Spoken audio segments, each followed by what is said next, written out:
নমস্কার, প্রবাসী শিল্পীর রান্নাঘরে আপনাদের সকলকে স্বাগত জানাই। আশা করি আপনারা সকলেই খুব ভালো আছেন। আজ আপনাদের সাথে শেয়ার করব একটা অসাধারণ রেসিপি, চিকেন রেশমি কাবাব কারি। চলুন তাহলে রান্নাটা এবার শুরু করা যাক। চলুন দেখে নেওয়া যাক এই রান্নাটা করতে আমার কি কি লাগছে। প্রথমে আমি নিয়ে নিয়েছি, এখানে আমি চিকেন, পেঁয়াজ, আদা, রসুন, ধনেপাতা কুচি, সামান্য লবণ, ধনে গুঁড়ো, জিরে গুঁড়ো, এই সমস্ত কিছু দিয়ে আমি ভালো করে চিকেনটাকে মিক্সিতে গ্রাইন্ড করে নিয়েছি। আর তার সাথে অল্প মোটামুটি 3 থেকে 4 চামচ মতন বেসন দিয়ে দিয়েছি। আমি এখানে 1.5 কেজি মতন চিকেন নিয়েছি, তার জন্য মোটামুটি 3 থেকে 4 চামচ মতন বেসন নিয়েছি। আর এখানে আছে আদা রসুন বাটা, কাজু আর চারমগজ বাটা, টমেটো বাটা, ওখানে আছে ধনে, জিরে আর গরম মশলা গুঁড়ো, একসাথে আমি জিনিসটাকে রেখেছি। এখানে আছে হলুদ গুঁড়ো, 2টো ডিম, পেঁয়াজ কুচি, ধনেপাতা কুচি আর টক দই, আর লাগছে ফ্রেশ ক্রিম। প্রথমে আমি চিকেনগুলো থেকে কাবাবের আকারে শেপ করে নেব, তার জন্য 2টো ডিম এর মধ্যে আমি দিয়ে দিচ্ছি।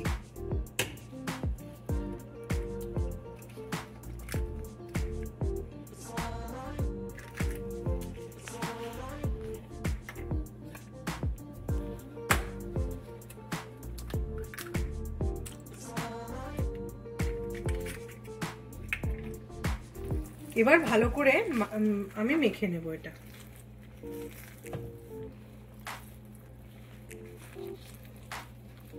এই কিমাটার মধ্যে আমি দুটো ডিম ফেটিয়ে আর সামান্য মোটামুটি 4 চামচ মতন তেল দিয়ে ভালো করে মাখিয়ে রেখেছিলাম। এবার এখানে আমি একটা বাটিতে সাদা তেল নিয়েছি, এই তেলটা ভালো করে আমি হাতে ভালো করে আমি মাখিয়ে নিলাম।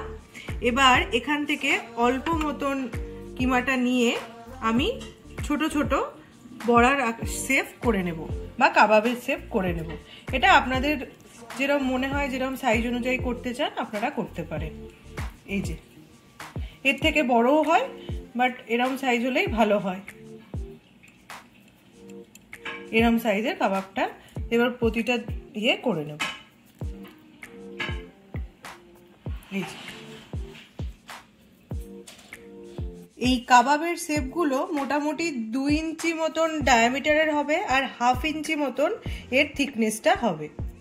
এই যে এরকম ভাবে এর শেপটা হবে।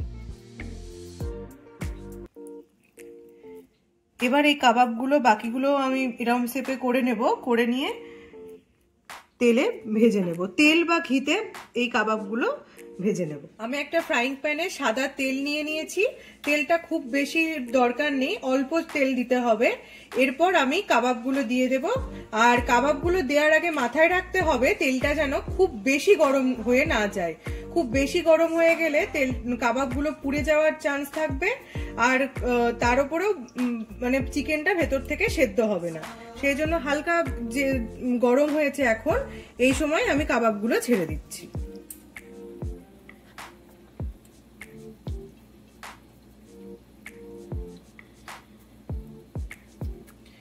এরপর এই কাবাবগুলো 4 মিনিট করে 4 থেকে 5 মিনিট মতন এপিট ওপিট আমি 2 সাইড ভেজে নেব। দেখুন খুব সুন্দর সোনালী রং চলে এসেছে। এবার আমি অপর পিঠগুলো তেলের মধ্যে দিয়ে দেব।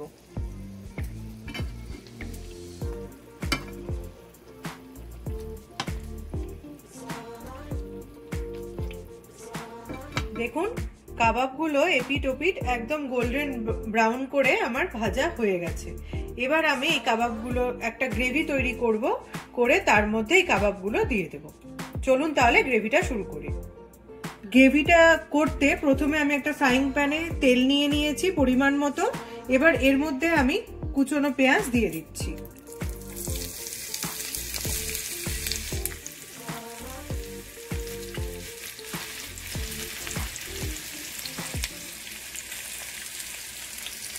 পেঁয়াজটাও খুব বেশি বাদামি না, হালকা গোল্ডেন হওয়া অবধি আমি এটাকে ভাজবো। এই রেশমি কাবাব তৈরি করতে গেলে আমার একটা গ্রেভি তৈরি করে নিতে হবে, যেটার জন্য লাগছে আমার টক দই। কারণ রেশমি কাবাবের গ্রেভিটা খুব স্মুথ হয় আর একটু হোয়াইটিশ হয়, সেই জন্য আমি একটা গ্রেভি তৈরি করে নিচ্ছি।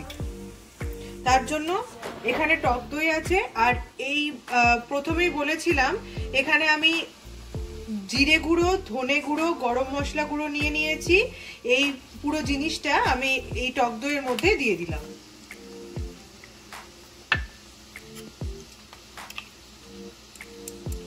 আর দিচ্ছি একদম সামান্য হলুদ গুঁড়ো।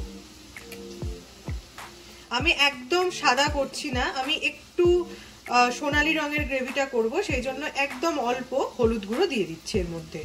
এখানে আমি কোনো কাশ্মীরি লঙ্কা গুঁড়ো ইউজ করব না। আর দেব সামান্য লবণ আর চিনি দিয়ে ভালো করে এই দইটা ভালো করে আবার ফেটিয়ে নেব।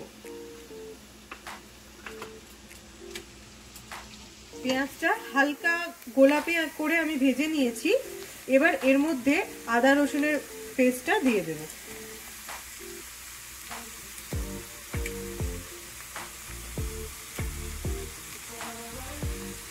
মোটামুটি 2 চামচ মতন আদা রসুনের পেস্টটা দিলাম। যেরকম পরিমাণ সেরকম অনুযায়ী এই পেস্টটা দিতে হবে।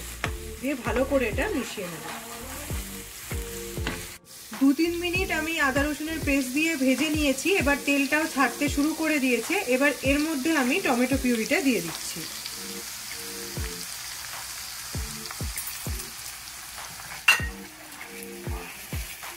দিয়ে ভালো করে মিশিয়ে নিয়ে আরো 2 থেকে 3 মিনিট মতন লো টু মিডিয়াম আছে আমি এটা ভেজে নেব।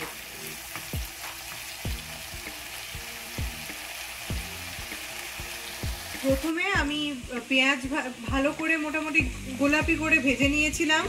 তারপরে আমি আদা রসুন বাটা দিয়েছিলাম। আদা রসুন বাটাটাকেও দেওয়ার পরে 2-3 মিনিট ভেজে তার মধ্যে আমি দিয়ে দিয়েছিলাম টমেটো পিউরি। এবার আমি দিয়ে দেব দইয়ের সাথে যে মশলাটা আমি ভালো করে ফেটিয়ে নিয়েছি সেই পুরো মশলাটা। আর এইটা দেওয়ার সময় মাথায় রাখবেন যেন পুরো আঁচটা একদম লোতে থাকে, খুব বেশি হাই আছে দইটা দেওয়ার সময় দেবেন না।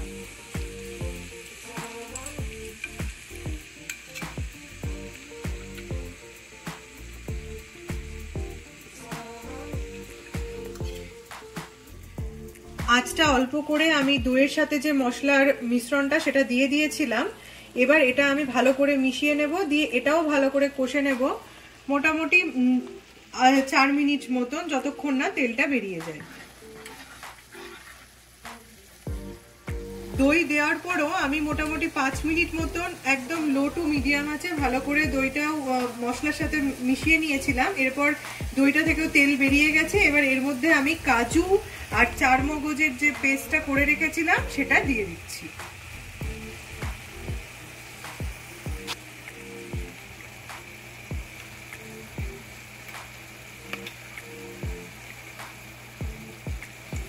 দিয়ে ভালো করে মিশিয়ে নিয়ে এটাও মোটামুটি 5 মিনিট মতন লো টু মিডিয়াম আছে ভালো করে ভেজে নেব।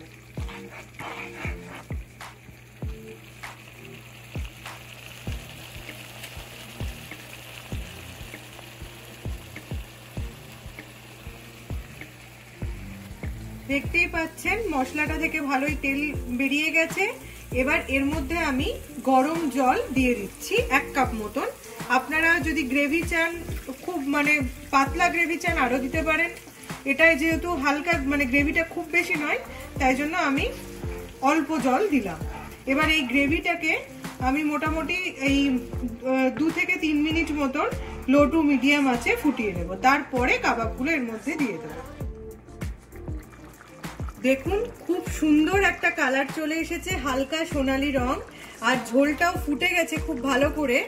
এবার আমি এর মধ্যে কাবাবগুলো দিয়ে দিচ্ছি। ঝোলটার কালার ঠিক এরকমই হালকা সোনালী রঙেরই হবে। এবার আমি এক এক করে সব কাবাবগুলো দিয়ে দিচ্ছি।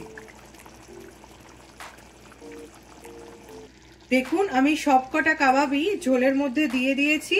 এবার এই গ্রেভিটা মোটামুটি 5 থেকে 7 মিনিট মতন লো টু মিডিয়াম আছে ভালো করে আমি ফুটিয়ে নেব। তারপরে এর মধ্যে আমি ফ্রেশ ক্রিম ছড়িয়ে দেব। চিকেন কারি কাবাব পরিবেশনের জন্য একদম তৈরি। দেখতেই পাচ্ছেন গ্রেভিটাও খুব সুন্দরভাবে মরে একদম ঠিকঠাক টেক্সচারে চলে এসেছে। এবার এর মধ্যে আমি কসুরি মেথি আর গরম মশলা গুঁড়ো ছড়িয়ে দিচ্ছি উপর থেকে, আর দেবো ফ্রেশ ক্রিম।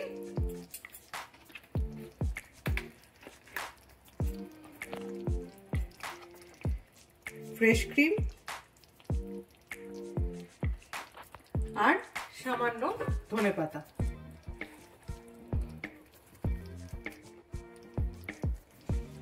চিকেন রেশমি কাবাব কারি পরিবেশনের জন্য একদম তৈরি।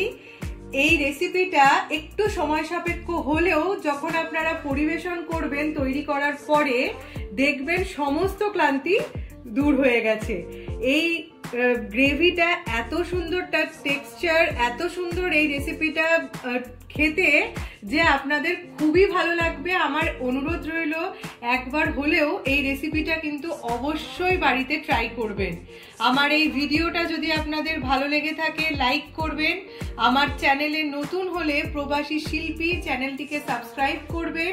আপনাদের আত্মীয় স্বজনের সাথে শেয়ার করবেন এই রেসিপিটা। আর সবাই খুব ভালো থাকবেন, সুস্থ থাকবেন। ধন্যবাদ।